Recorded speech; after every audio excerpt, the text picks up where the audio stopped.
adelante Bueno, se aquí estamos con transformaría en su Alberto oficio. Balzanelli, miembro del CHC de Adicora. Gracias, maestro, por el espacio. Buenos días. Buenos días. La primera pregunta es sencilla. ¿Cómo nació en usted esta vocación por dirigir coros que más adelante se transformaría en su oficio? Sí, recuerdo una emoción indescriptible en la primaria cuando cantaba los cantos patrióticos y folclóricos en aquella época. Después descubrí con fascinación que aquello que me fascinaba se llamaba armonía. Yo era un niño apenas. Pero ya en el secundario formé un cuarteto vocal a los 15 años. Después un octeto y luego un coro mixto. Tenía 16 años y aún no había estudiado dirección. Después me di cuenta que no se puede estudiar dirección. Se puede, pero no se puede enseñar a dirigir. Yo dirigí desde antes de estudiar, como quien dice. Pero recuerdo dos motivos aparte. Uno, en la Catedral de Morón, yo hice bachillerato en el Colegio Nacional. Vino el coro de ciegos, que en aquel entonces dirigía Maestro Larrimbe. Y yo era un inicial adolescente y quedé como embelesado. Y luego el colegio, que hacía actividad extracurricular, conocí a Borges, a Lima Quintana. Un día invita a Virtú Maraño a dar una clase en el Teatro Gregorio Laferrere, que aún está frente a la plaza. Y por primera vez nos hizo cantar un canon a 3 voces, Viva la música, ese de Michael Pretorio, que es tan sencillo. Y yo creo que eso me marcó definitivamente. Creo que esa es la respuesta, el amor así incondicional de los cantos patrióticos me emocionaban mucho, el folclore que en aquel tiempo se hacía en la escuela, y bueno, y esta iniciativa de formar un coro en mi colegio al punto tal que mi profesor de música me acompañaba al piano y yo hacía la dirección. Maestro, usted estuvo muchos años al frente de coros de ópera en el Teatro Colón. ¿Qué es lo que más puede resaltar de esa experiencia? Sí, inolvidable. Inolvidable. La ópera es tan compleja y tan completa que nunca logro entender por qué no existe en los planes de estudio y por qué hay tal miedo a la ópera. ¿Por qué la ópera o por qué no la ópera, verdad? En el Colón tuve ocasión de estrenar obras significativas de Verdi, de Schoenberg, de Mussorgsky, de Britten, de Berlioz, y el mundo de la ópera es como apasionante. Están como todas las artes reunidas, lo vocal, lo coral, lo orquestal, lo escénico. Otro desafío importante es la memoria.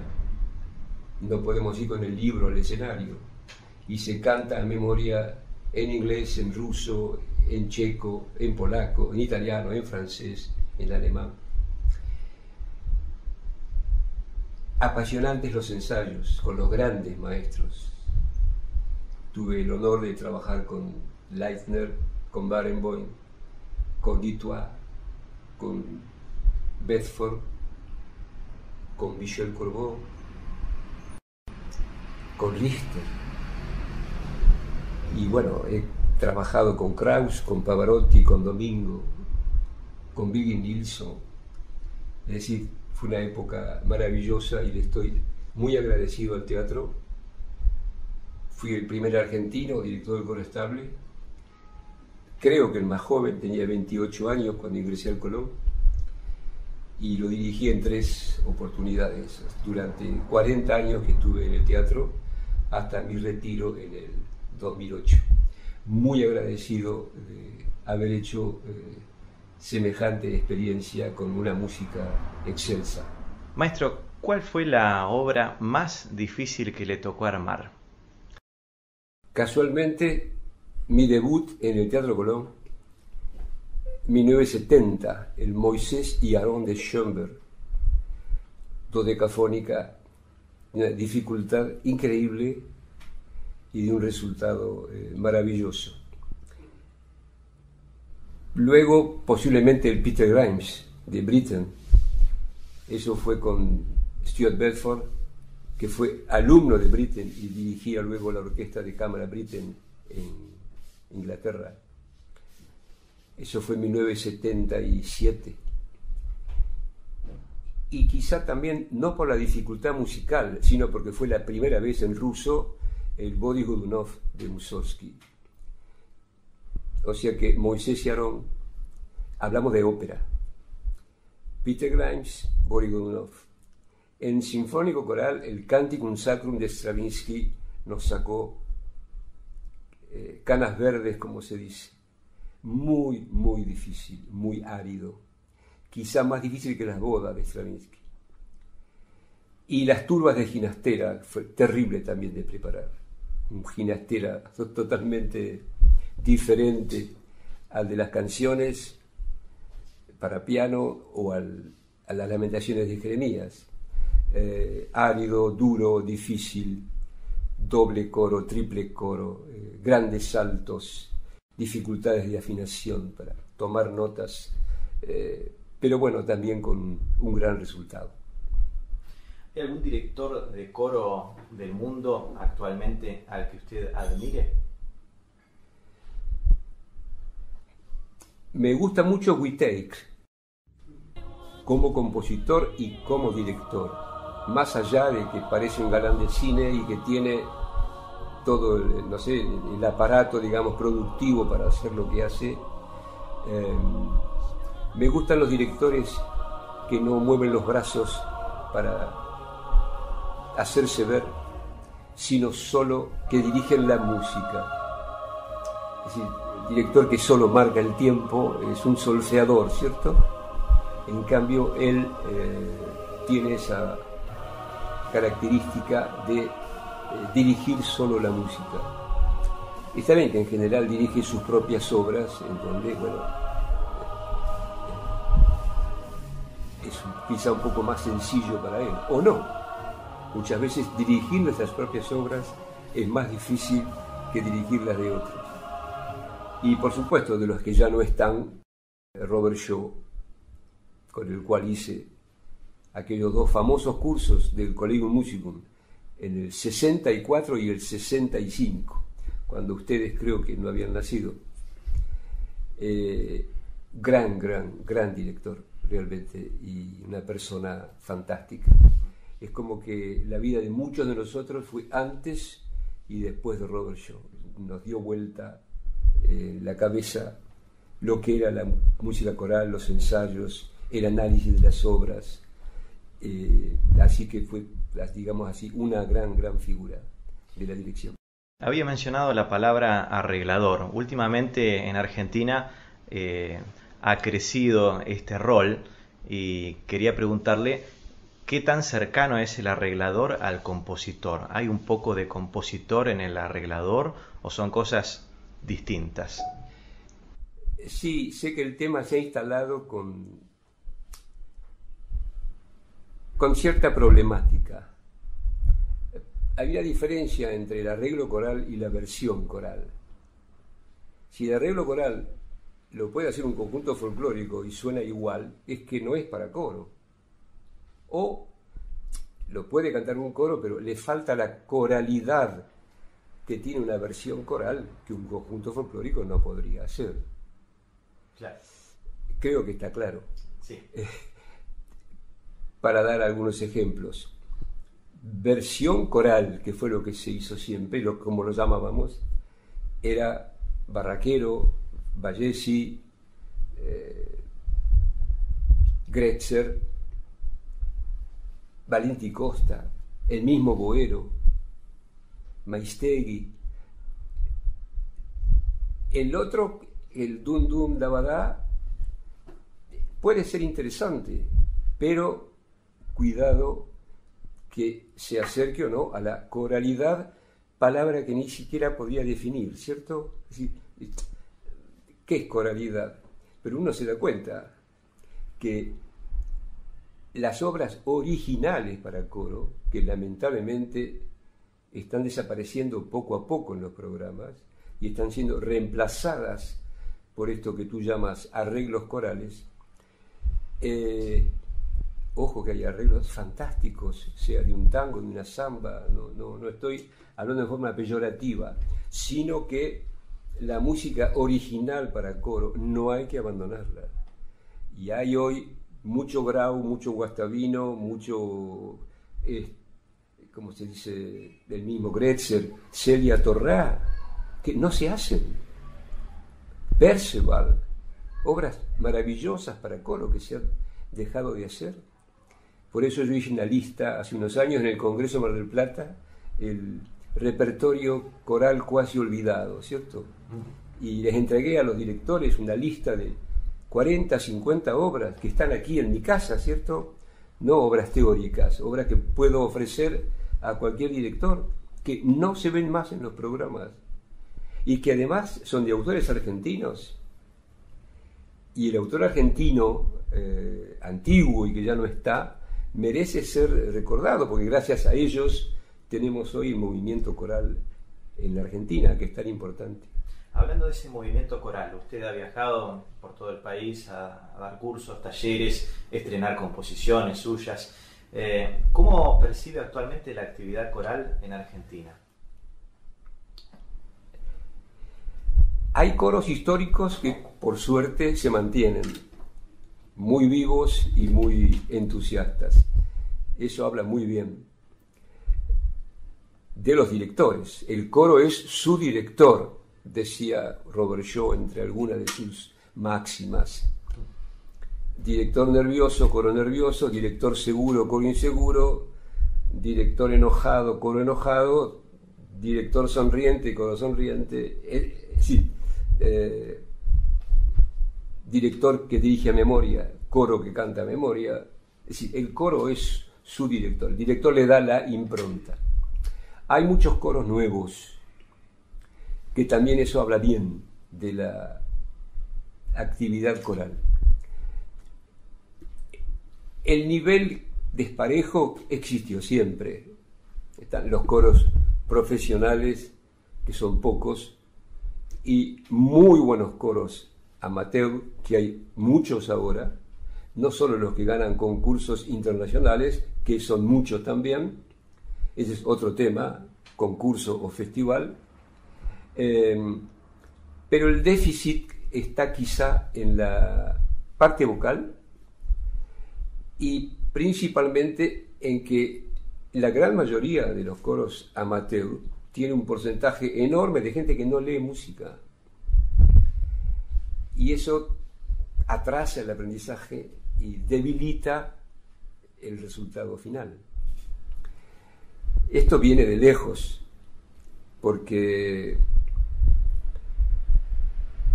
el sueño nuestro de que haya un coro en cada escuela, que sería parte de la última pregunta de ustedes, ¿no? Nunca se cumplió. Bregamos porque se cumpla.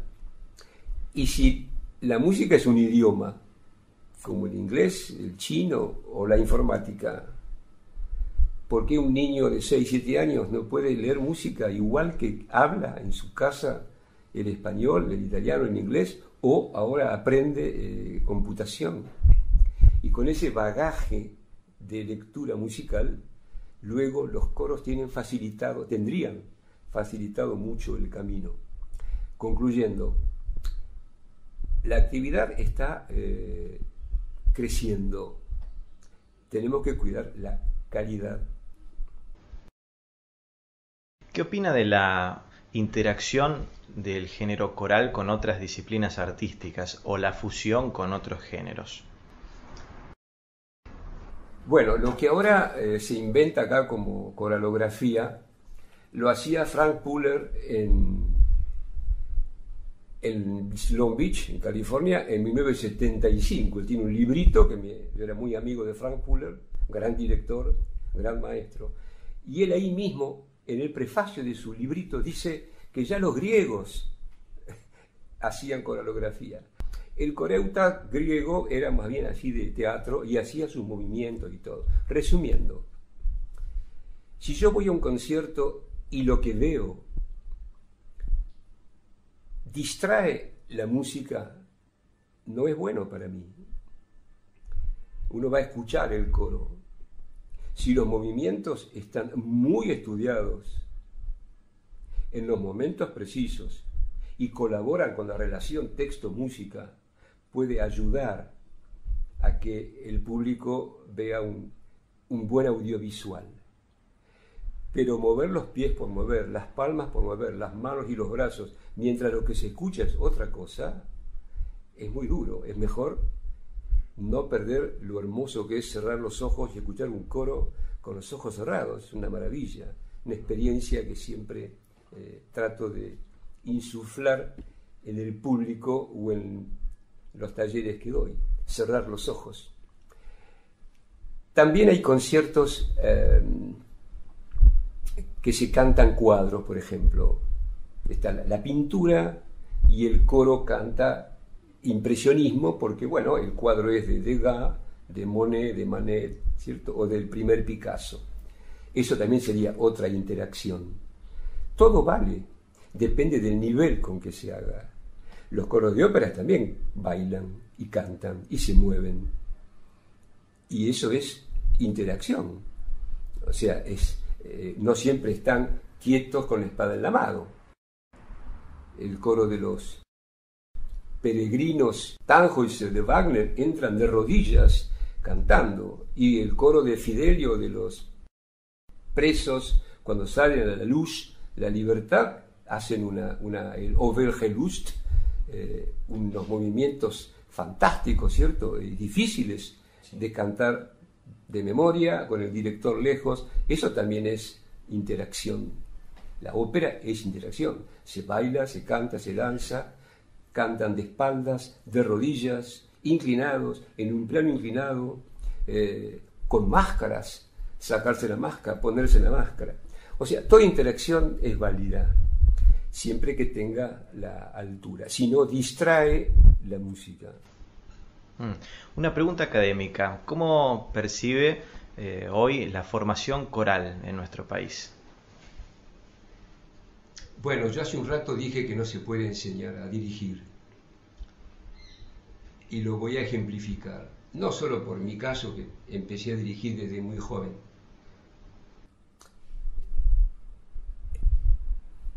Cuando le preguntaron a Pierre Boulez, maestro, ¿cómo da su primera clase de dirección? Dice, es muy fácil, le digo al joven que levante la mano. Cuando baja la mano, ¿es director o no es director? Lo dijo Pierre Boulez. Hermann Scherchen, en la primera página de su libro para director de orquesta, le dice al joven, no es verdad que usted necesite una orquesta para practicar. Yo lo llevo al coro. No es verdad que el director necesite un coro para practicar. Scherchen dice, debe estudiar tanto en su casa. Él pone de ejemplo el primer movimiento de la Sinfonía 1 de Beethoven, que cuando se para frente a la orquesta y baja la mano, la orquesta toca. O sea, ¿qué es lo que da la autoridad? El conocimiento. Volviendo a la parte académica, más allá de mi convicción de que podemos mejorar la técnica, siempre hay alguien que dirige mejor que nosotros. El uso de la mano derecha, de la izquierda, el expresivo, el golpe al aire, el staccato, el fraseo, es decir, el puño, todo eso, la expresión, se puede mejorar. Pero hay un déficit, creo, en el estudio de la obra. Cuando uno escucha ciertas versiones, se da cuenta que el director no ha profundizado el análisis morfológico, el análisis estético, el análisis armónico, el balance entre las voces, y profundizar también el autor. El autor es renacentista, es barroco, es clásico, contemporáneo, moderno, es de su primera época, en qué momento de su vida la hizo. Es decir, todo lo que sea conocimiento, el conocimiento da libertad. y la libertad permite luego hacer versiones. Resumiendo, creo que hay que profundizar y hacer más hincapié en el estudio profundo de las obras. Usted mencionó elementos que hacen al director de coro, como la géstica, el estudio de la partitura. ¿Cuáles son, si le tuviera que dar un orden de prioridad, las características fundamentales que un director de coro debe tener?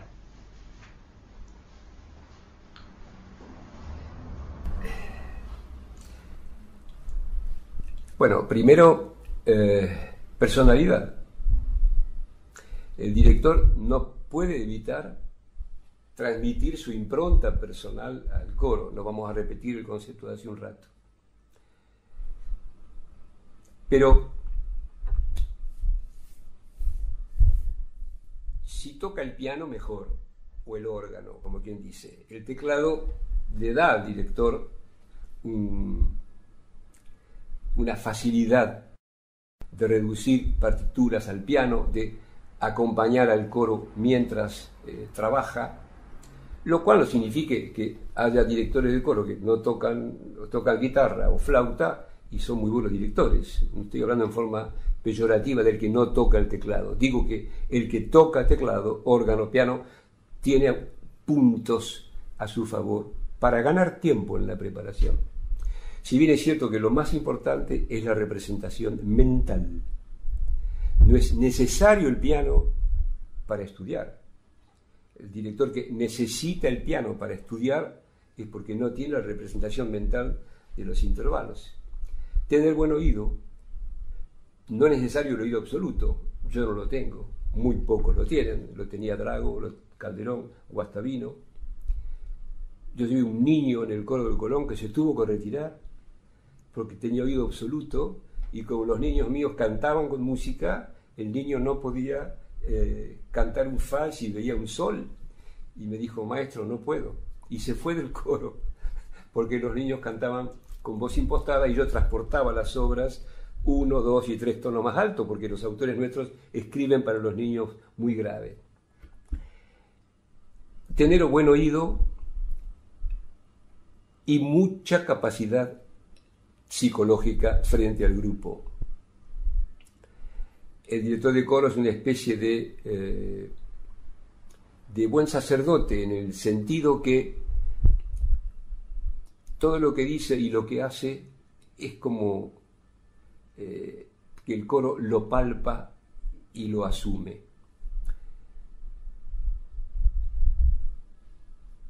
Un tema muy importante es el de la asistencia, por ejemplo, la disciplina y las famosas llegadas tardes de nuestros coristas. La disciplina viene, o la indisciplina viene, si el director no domina la obra. Si el director domina la obra, tiene conocimiento, no importa el gesto, para arriba, para abajo, saber ensayar, no perder tiempo en los ensayos, no entretenerse con las cosas fáciles. Después llega el horario y no llegué a hacer lo que yo quería. Trabajar las partes difíciles, lentamente, más lentamente, muy lentamente. Decía Casals, a los 90 años, que amaba tanto a Bach, porque le preguntaron: ¿cómo hace usted para tocar las semicorcheas de Bach a esa velocidad en las partitas? Y él decía: amo tanto a Bach que cada semicorchea la estudio como una blanca, con su altura, su vibrato, o su no vibrato, porque era barroco. Y luego, cuando estoy seguro, la paso a negra y después a corchea, y luego semicorchea, y después las hago como fusas, más rápidas, para que el día del concierto la técnica, decía él, no sea un problema. Un pianista que se precia de tal no piensa que va a pasar el dedo pulgar por abajo, como el que maneja un auto, ¿cierto? Sí. En forma automática haces, digamos, el embrague y la primera. Luego, en el ensayo, no perder tiempo, ensayar, no dirigir. No quita que el director pueda ir practicando sus gestos, pero no gastar lo que va a mostrar el día del concierto. Para el día del concierto el director se guarda cosas que nunca hizo en ningún ensayo. Es el modo de que el coro no pierda interés y esté siempre atento a las manos del director. Y hablando de las manos, y creo que tú lo has experimentado en algún taller que hicimos juntos, a veces ni son necesarias las manos para dirigir. Lo más importante son los ojos. Por eso el director debe dirigir de memoria y mirar a sus coristas, porque los ojos son la segunda batuta y a veces la primera batuta. No había planeado esta pregunta, pero como usted tiró una puntita, creo que vale la pena. Es quizá más relacionada a los coros amateur o vocacionales, ya que en los profesionales a esto se dedica la secretaria administrativa. ¿Cómo administra usted el tema de la justicia coral? Con los coreutas que llegan tarde, los que faltan, las estrellas, las víctimas. ¿Cómo administra estas grandes diferencias que hay a veces que crean un desequilibrio en el cual lo peor es no decidir? Claro. El tema es que yo pertenezco quizá a otra época. En mis coros nadie nunca llegaba tarde por supuesto, pero no cantaba, aún en coros vocacionales.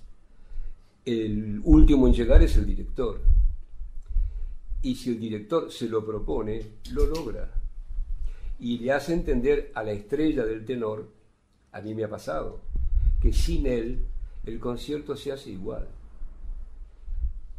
Claro, ¿qué hace para reemplazar a la estrella? Y bueno, dos tenores amigos de otros coros cantan en lugar de él. Y hasta si es necesario, pones plata de tu bolsillo, le pagas a un profesional, y el señor estrella tenor se da cuenta que el concierto fue igual y muy bien, y él no cantó porque no cumplió. Para todo, no es que tengo anécdota para todo, pero creo que esta vale. Dirigí 10 años en Lagunonac, es un gran coro de que fundó el padre Mayén en el 39, con el cual fui al País Vasco en gira por el 50 aniversario en el 89, y que hoy dirige muy bien Miguel Ángel Peche. Miguel Peche. Un grupo de señoras viene un ensayo y me dice: maestro, le pedimos por favor que sea tolerante con nosotros. ¿Qué necesitan? Dice que nos permita llegar 10 minutos tarde, porque venimos del norte.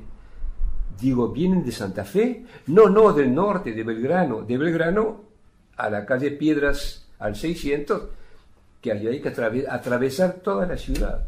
Usted no sabe, maestro, lo que tardamos en llegar. Le pedimos, por favor, 10 minutos de tolerancia. Y yo instantáneamente dije, pero yo vivo en Aedo, y Juancito vive en La Plata, y la señora Carmen vive en Quilmes, y todos llegan. Maestro, usted no sabe lo que... Entonces yo, sabiendo la respuesta, les dije, bueno, lo voy a pensar. Al ensayo siguiente, paro el coro en un momento y les digo, el ensayo pasado un grupo de señoras me dijo que si yo podía ser tolerante 10 minutos por el tema de que no llegan porque vienen del norte.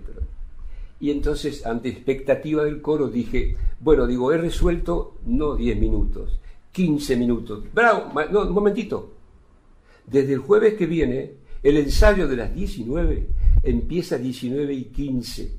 Les regalo 15 minutos de ensayo para que las señoras puedan llegar. Estas señoras seguían llegando tarde. El problema del que llega tarde, discúlpame, es casi una enfermedad. Casi una enfermedad. En el fondo, no es que la persona no quiera venir, pero esa persona llega tarde siempre, al ensayo y a la vida. Yo he sido duro, casi inflexible, pero he sembrado y he recogido. 2 ejemplos más, aunque no vayan en el reportaje. Venga. Miguel Ángel Hildmann, hoy embajador en Francia, abogado, fue niño corista mío en el Colón. Y él nunca olvida el día que yo no lo dejé entrar a un ensayo a las 5 de la tarde, porque eran las 5:01, y por no venir a ese ensayo se perdió un concierto X que no recuerdo, porque además yo tenía, digamos, esa restricción. Me cuenta, porque lo veo a veces cuando viaja a Buenos Aires, lo que significó para él la importancia del respeto, de la puntualidad. Segunda anécdota, Enrique Granados, hoy retirado en Costa Rica, embajador cultural en la Argentina. Yo dirigía entonces el coro del Instituto del Colón, o sea, dirigí el coro de niños, el coro y luego el coro estable, ¿cierto? Y este hombre, muy buen barítono, alto, Enrique Granados, se inscribió para darme una audición al coro. Hace un tiempo me reencontré con él por mail y me cuenta esta anécdota. Dice que el día que yo lo cité, golpeó la puerta y que yo abrí en el instituto, en el Colón, y le pregunté, ¿usted quién es? Dice, Enrique Granados, de Costa Rica. ¿Y a qué viene? Dice, vengo al ensayo. Y usted miró la hora y me dijo, sí, pero el ensayo era a las 5. Son 5:10. Venga mañana. Y créeme, Rodrigo, de corazón, me ha dicho lo mismo. Querido maestro, usted no sabe lo que eso significó en mi vida. Estoy hablando de una persona de la cultura, embajador, etc. O sea, cumplir. Yo, 40 años en el Colón, nunca llegué tarde, viviendo aquí en Aedo, tomando el Sarmiento, ¿se entiende? No el remis, viajando en el tren Sarmiento. Dios nos perdone. Nunca llegué tarde al Teatro Colón. Y enfrente vivía Rodrigo Storani, que era el piologo de la orquesta, y a 5 cuadras Catarucci, que era el concertino de la Sinfónica, porque en Aedo somos muchos que íbamos al Colón, y ni se nos ocurría llegar tarde, y el ensayo comenzaba puntualmente, y las funciones comenzaban puntualmente. Es el mínimo respeto. Se puede, es cuestión de que el director esté convencido. Marcelo Balba no quería dejar de resaltar las numerosas anécdotas muy enriquecedoras que usted tiene para contar. Podría preguntarle por muchísimas, pero voy a dar 3 nombres un poco taquilleros para que usted elija o use los 3. Guastavino, Pavarotti y Barenboim. Difícil elegir. Lo de Guastavino es inolvidable. Más allá de el gran músico que todos conocemos, el gran compositor que todos conocemos, era una persona de una humildad rayana en lo indecible. Aquella obra hermosísima que tenía que componer yo y no pude, y la compuso él a mi pedido, La Edad del Asombro, con poema del Hamlet Lima Quintana, que es un poeta nuestro que vivía acá a 10 cuadras de mi casa.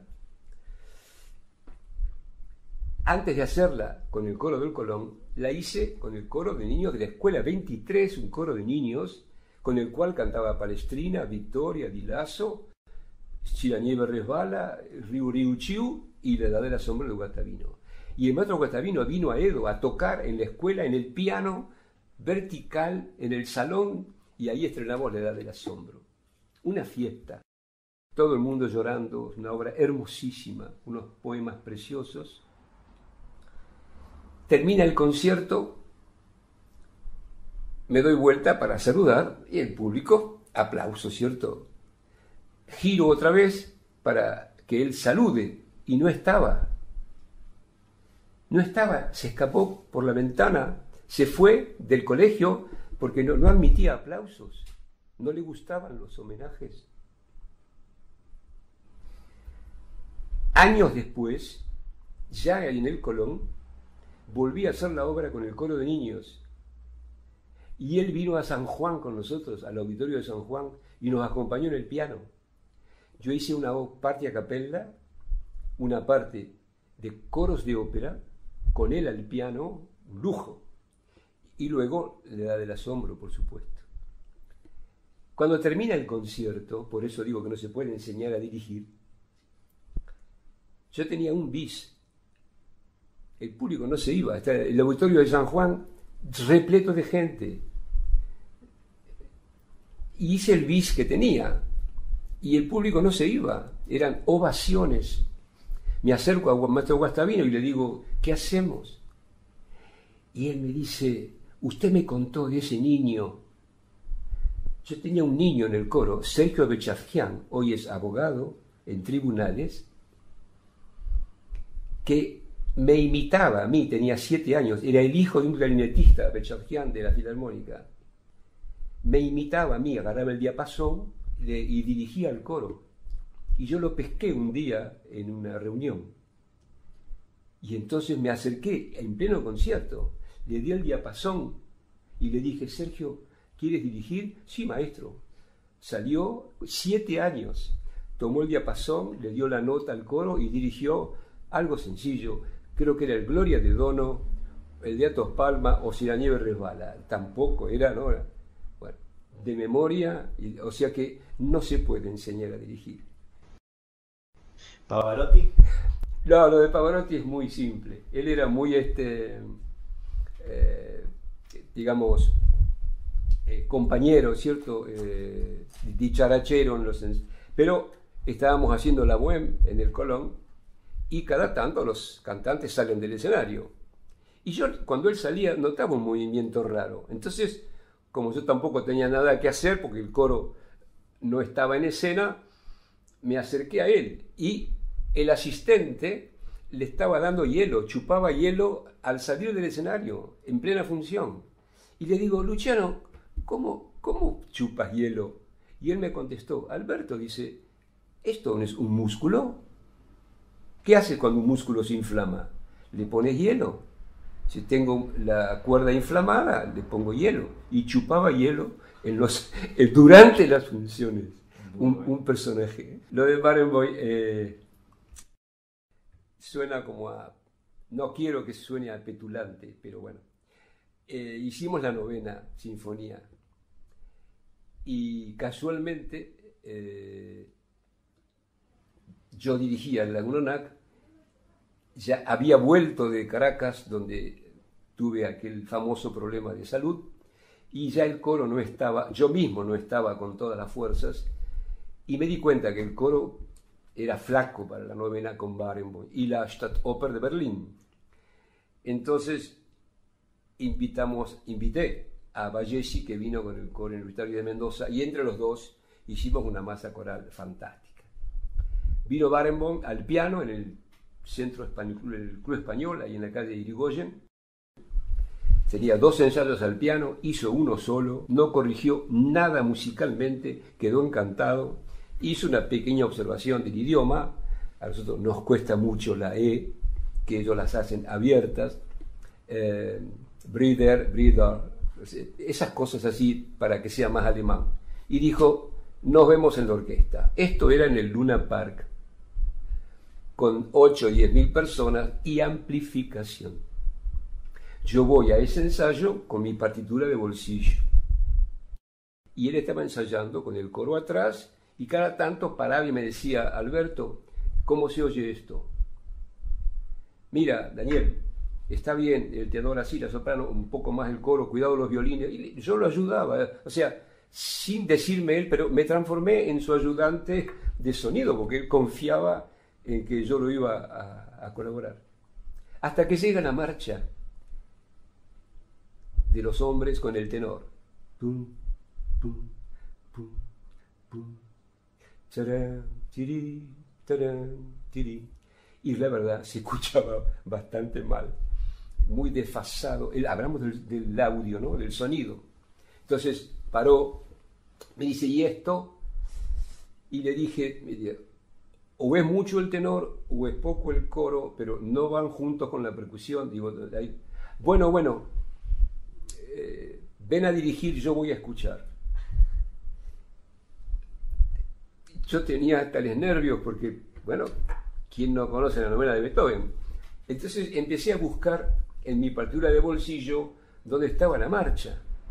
Y dije, pero ¿para qué? Si él tiene la partitura en el podio. Dejé mi parte de bolsillo y subí al escenario. Le di la mano al concertino y empecé a buscar en la partitura. Claro, él como dirigía de memoria, no estaba la partitura abierta en esa página. Hice así 1, 2, 3 veces y no encontraba nada. Y en eso, un músico desde el fondo, en perfecto español, dice, se ve que habían hablado entre ellos y yo no me di cuenta. Maestro, dice el concertino, que nosotros sabemos que usted la sabe, dirija que vamos a tocar. Y bueno, yo bajé la mano y de memoria empecé y dirigí la marcha con el coro masculino y el tenor. Increíble, porque pensé, y Barenboim cómo sabía que yo sabía, ¿no? Eso una. Otra, la generosidad. Y otra, que se lo conté a Marcelo Alba, él ponía los violonchelos de frente. Créeme, nunca escuché un crescendo tan envolvente, una cosa avasallante así, de 10, 12 violonchelos tocando Beethoven. Así que bueno, esas son mis anécdotas. Muy buenas. Para cerrar, ¿qué mensaje le daría a los directores de coro del país, jóvenes y no tan jóvenes, dada su trayectoria? ¿Puedo decir algo antes? Sí.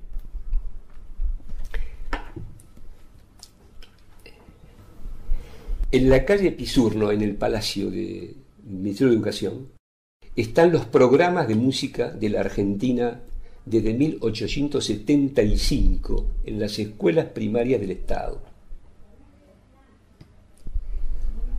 Es muy bueno que las vayan a ver y que ustedes como autoridades le digan al ministro o a los ministros que se acerquen y los lean. Lo que era la enseñanza de la música en la escuela primaria de 1875 hasta 1940 más o menos. Después empezó la debacle poco a poco. Increíble la cantidad de horas, la currícula, las canciones de cámara, el folclore, la ópera, todo. La cantidad de horas y el currículo, el programa a desarrollar en niños de la escuela primaria de la República Argentina. ¿A dónde voy con esto? Que Venezuela tuvo la enorme dicha de tener un ministro que era músico, como el maestro Abreu, al cual conocí, y por eso el milagro de las orquestas de Venezuela. Porque lo importante no son las instituciones, es mentira. Lo importante son los hombres que dirigen las instituciones. Ahora, si al frente del Ministerio de Educación pones un aviador, o a mí me dices que yo sea gerente de aerolíneas y le digo baje la palanca, y tú me dices no, pero si bajo la palanca se cae el avión, y yo te digo baja la palanca y el avión se cae. El problema de los cambios de rol en la Argentina ha llevado a esta situación gravísima. La gente que dirige instituciones para la cual no está preparada.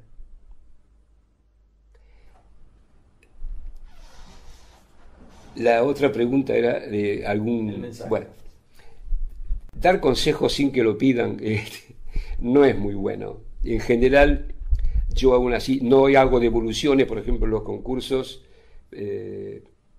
por un acuerdo que hacemos con el jurado, salvo que el director luego en forma privada, ¿verdad?, venga y te pregunte qué le parece. Lo mismo cuando voy a un concierto invitado, jamás se me ocurriría hacer una observación o cosas así. Sí cuando me lo preguntan. Pero no tenerle miedo al conocimiento, estudiar, trabajar. Todo lo que se hace antes del primer ensayo es quizá lo más importante. Saber la obra de memoria antes del primer ensayo.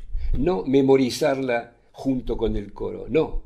Que el coro sepa que tal cosa se corrige en el momento, porque eso requiere mucho estudio, mucho trabajo. Análisis armónico, análisis morfológico, análisis estilístico, análisis estadístico.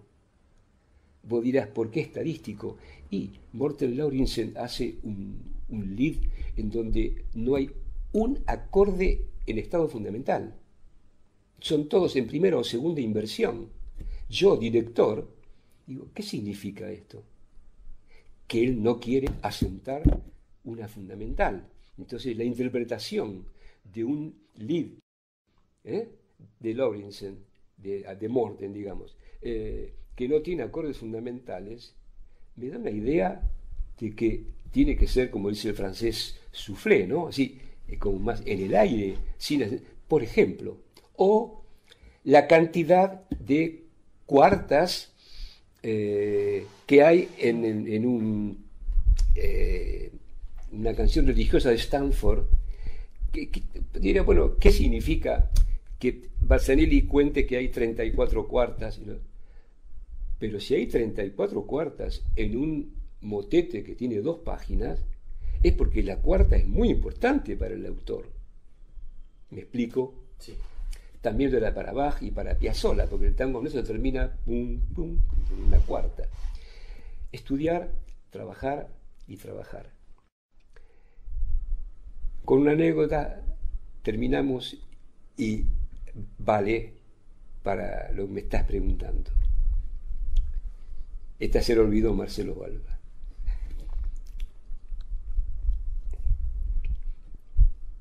Yo estaba en La Plata, fui el primer coro profesional que dirigí antes de entrar al Colón. Pero como era contratado, aquí en mi pueblo dirigía, y tenía 8 coros, era docente de música. Y viajaba a La Plata todos los días. O sea que mis estudios de composición con el maestro Figer, particular, que después, sin querer, lo tuve de maestro en el Colón, fue totalmente casual. Yo era recién casado, con 2 niños, esperando el tercero, y claro, le llevé un día un trabajo. Y me dice, ¿trabaja poco Barzanelli? Él era ruso, hablaba un español muy particular. Y yo empecé a darle excusas. Mire, maestro, yo estoy yendo a La Plata todos los días. Yo también La Plata, Bellas Artes. Trabaja poco Barzanelli. Entonces busqué la segunda excusa. ¿Sabe qué pasa, maestro? Yo llego a mi casa y a la mañana tengo que dar clases en el magisterio porque no puedo renunciar. Yo también, profesor Conservatorio Nacional. Trabaja poco Barzanelli. A cada cosa que yo le decía, él me retrucaba. Y yo avancé, con los niños, con el trabajo, hasta que me acordé que él decía, cuando llega a casa, usted partitura, escritorio, lápiz, goma. Llega a casa, mira, escriba una nota, pero trabaje, ¿eh? Entonces yo le dije, mire maestro, yo hago como usted me indicó. Llego a casa, subo, tengo la partitura sobre el piano, sobre la mesa, pero estoy tan cansado que no puedo escribir una nota. ¿Sabes qué contestó? ¿Qué? No escriba nota, borra una, pero trabaje. Maestro, me encantó escucharlo. Gracias.